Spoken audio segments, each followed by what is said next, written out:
A man accused of starting a Southern California wildfire that threatens thousands of homes is set to appear in court later today. The so-called holy fire has burned more than 6,000 acres and destroyed 12 buildings.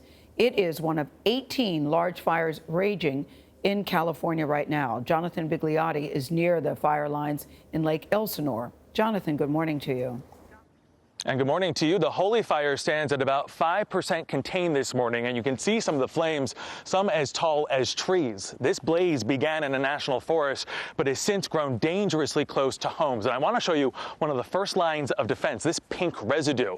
It's actually fire retardant, dropped overnight from planes as firefighters work to protect this neighborhood. Massive flames shot up the ridgeline as the holy fire pushed closer to densely populated hillside neighborhoods. Families watched the fire inch down the hill as officials ordered homeowners to get out immediately. We're going to hang out here as long as we can and then see what happens. But, you know, if it gets super bad, then we'll leave. DC-10s swooped in close to the ground, dropping flame retardant on homes under mandatory evacuation orders. We continue to bring assets throughout the state of California and across the nation.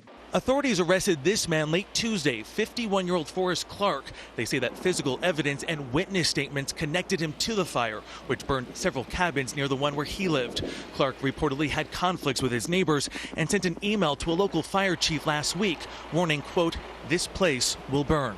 This is a monster.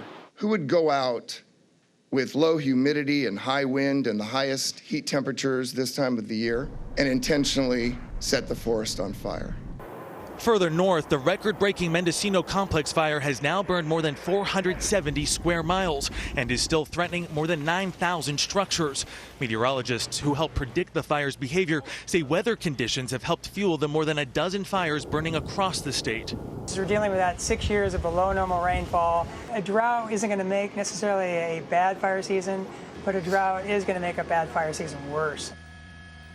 And smoke from these wildfires have blanketed about 1/3 of the state. Where we stand right now, you can certainly smell all of this smoke and hear the crackling of this blaze. Earlier this morning, as we were driving in when it was still dark, some of these ridges look like volcanoes erupting.